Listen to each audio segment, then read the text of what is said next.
of the night. This man is well known within the club by everyone for a long time. He's been here under many guises. Definitely, anyone that's here on match day knows exactly how much of an effort it takes to run a club like Dundalk Football Club. And no man who can tell us more about that. It's Martin Connolly.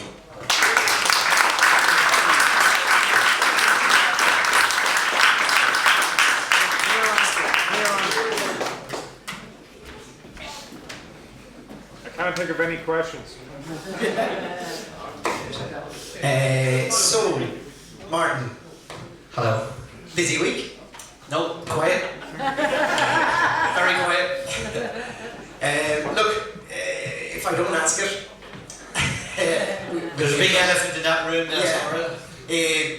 I'm assuming it was, for off-field matters, it was a busy week. Is there anything that you're able to tell us? Not really. That people don't already know or think to know, or people seem to be able to. I go down to the works and get me shaved. I was going to say haircut, but I don't get a haircut. I go down there to find out what's going on in Oriel Park. No, it's just a lot of what people have said.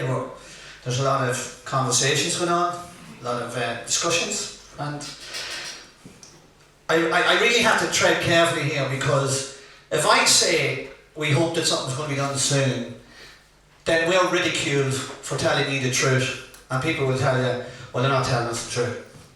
So I'm telling you the truth. There's a lot of conversations going on. We hope that it will be concluded soon, and that's it. And that's all I can say. Right, another 50 questions here. Scrap that.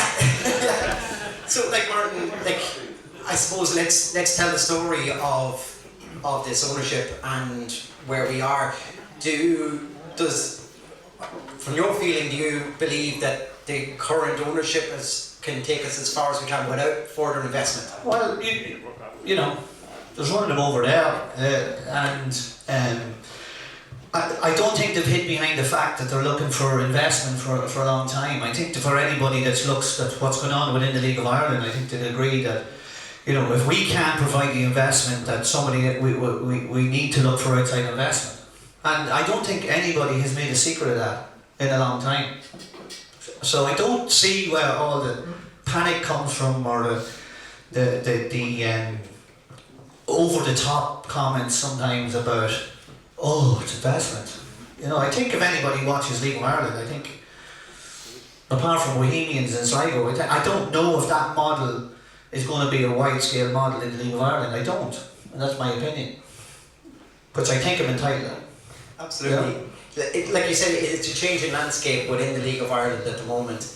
And do you feel that for every club that wants to be competitive, it's going to take significant investment, and therefore are we looking more of kind of outside of Ireland influence, do you feel? I'm not telling you. No, I'm asking you. No, but listen, just look at the league. You've got Dermot Desmond, who is a billionaire. You've got Philip Doherty, who seems as if he's a multi-billionaire. You've got Gareth Kelleher, who's a very wealthy man. You've got Shelburne now, who have foreign investment. You have Bohemians, who seem to be well financed. So, I don't see. We've had the supporters model, and it hasn't been successful. And Andy over there will tell you that he was involved with one of the most successful periods in the history of the club. The league was in a different place then. The finances were in a different place, and it's not as easily done anymore. And he will be the first one to admit that. So, it's tough. I understand everybody's frustration, and I understand the annoyance, but I think you've seen over the last 24 or 48 hours why it doesn't pay to come out with statements or give a running commentary of where the negotiations are or where they're not, and we made a statement a few weeks ago. We got a wee bit ridiculed for it because we said we were in discussions and we hope to conclude. These things don't happen very quickly. They never do. So that's where we are, you know. When we look at how the season played out with Shells, and obviously we were potentially on that card too at one stage, how as a club do we look back on that now? Do we think we sidestepped an absolute landmine, or was there a better opportunity if you feel at Hull that time that we could have worked better? I think Hull was an opportunity. I think, and I understand again, nobody paid for Peak Six more than me. You know, I understand. I seen the good and I seen the bad, and I understand people's nervousness around that. But we do have to say the Peak Six done good things as well. There was success on the pitch during their time here, and you know, I think anybody that was involved at that time will say that it was just near the end that problems started. I think Hull was an opportunity. I think let me see, how do I phrase this? Careful with this. I understood the panic around the time when people said, "Oh, here we go again." It wasn't like that. Now when we look at what happened with Shelbourne, maybe we were better off, but it gave us a bit of time to look at other options, and that's, I believe, what the owners are doing at the moment. And you know, I trust the owners that they'll make the right decision. I think so the manager obviously spoke before the end of the season about the negativity around the club and around with supporters or you know, just I guess around the whole club. How difficult is it to be in the situation that you guys are in, where say the manager's saying about this negative again, there is a feeling around the place that you are not exactly able to fit straight away, and there's a whole process involved. Like how extremely difficult. It's extremely difficult to work in that situation. Extremely. And it's unfair for a lot of people. It's unfair for people who give up their time, as in volunteer coaches, volunteers who come in here on a match night, the night after, clean the place, brush the place, put soap in toilets, and then be told there's no soap in toilets a number of times. That is unfair. That's unfair. Now, criticism, I can take it. I have a broad pair of shoulders. I'm doing it, but it's unfair when people come in to do a fair day's work for nothing. Their time is just unfair on people, and it's difficult. Martin, what do you envision is the best way forward from here, or do you think it's so uncertain now at the minute with ongoing talks?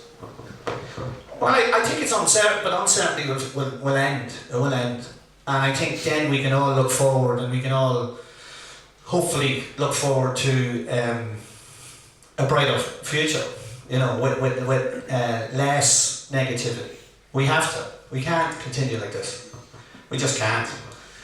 But, you know, I don't have a crystal ball. I have been through this a couple of times, you know, unfortunately.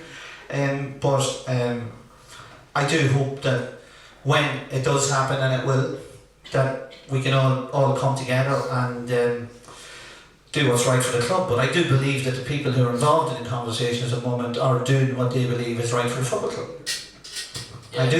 Yeah, just on a positive note, we've just seen that Sam Duran signed a contract extension tonight, which is great news obviously for the club. He was a bit of a spark. We could see the potential he had there. Is there any more potential talks with players that are under contract at the minute, or including? Well, we have 14 players signed for next season, and there are people. We are talking to people, and we have been talking to people.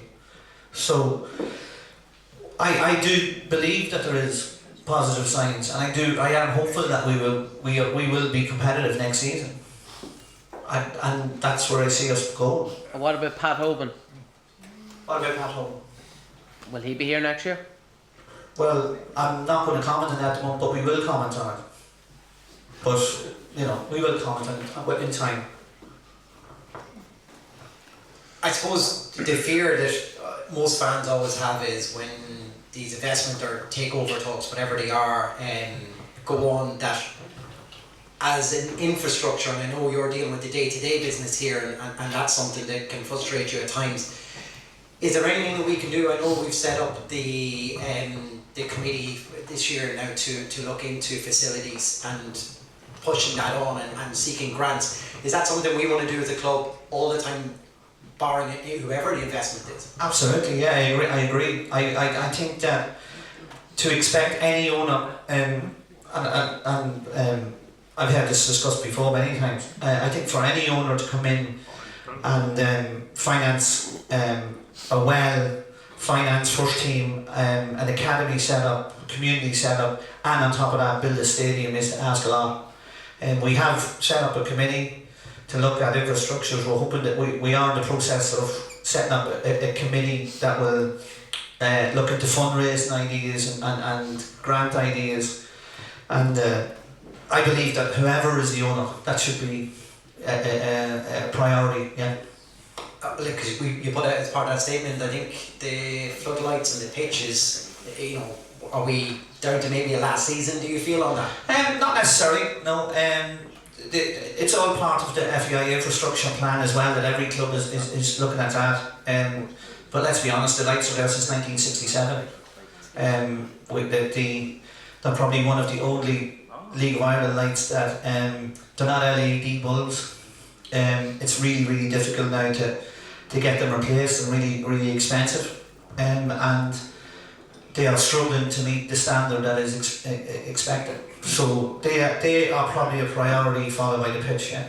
And the other problem is that we only have one facility. We have, and you're going to honour the academy coaches who have done outstanding work over the last 2 years that I've been here.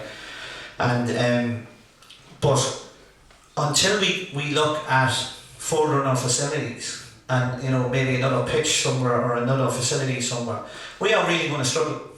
And academy, just to give you an idea, academy costs for League of Ireland at the moment are anywhere between 100,000 and 500,000, and that's because every club has to have 6 other teams. So you're saying the floodlights are as probably one of the key issues that we need to resolve. Would you say that could be something then that us as fans we need to, so for instance the club come to, this is how much this is going to cost, let's start fundraising as a goal immediately on that, would you say? I do. I think it's difficult for a PLC to fundraise as a football club. I don't think it's practical for us to go and fundraise with people, given the idea that people are paying for somebody's wages. But I think if we have a plan or a project, be it a second pitch, an academy pitch, or something like that, I think that's different. As I've been told, and I've been meeting a number of people who have been asked, and I've been asking to go on committees, that sort of thing. And I've been met with a positive outlook. And the one thing that the three or four of them have said to me is, this time build a swimming pool and people call into your door every Friday for a tenner raffle. They built a swimming, that's how we built the swimming. Remember that, Rory? You wouldn't remember, you're too young. But that's how we built the swimming pool. So yes, if it's something like that where there's a project or a plan of action, I would be a supporter of that. You mentioned just kind of, I suppose, frustrations throughout and the rumour mill that goes around. Do you understand everyone's frustration? It was probably the lack of communication at times. Yeah, listen, I'm not saying, and I never have said this, I am 9 years in this job, except for one that we won't talk about that. I absolutely get people's frustration. I absolutely get that. And I have never said that we are the best run team in this, or club in this league. Never. We come into work every day, we work very hard to do what's right for the supporters. We have a brilliant bunch of volunteers, including coaches, that give their time up. I absolutely understand everybody's frustration. But it's very frustrating when everything you say or do is met with negativity. It's very frustrating. And I get it. And hopefully we'll be able to resolve that and we'll be able to move on. I think we've always said as well, part of this blame has to come back to us ourselves, because getting together with a supporters club took so long. We should have been doing this in the heydays when everything was good. And also, putting together a facilities committee that probably should have been done a long time ago too. Yeah. And then you've always mentioned it, the cauldron that can be Dundalk sometimes and everything, but we're part of it. We're one of the three podcasts, 2 local newspapers, 2 local radio stations. I get that. Yeah.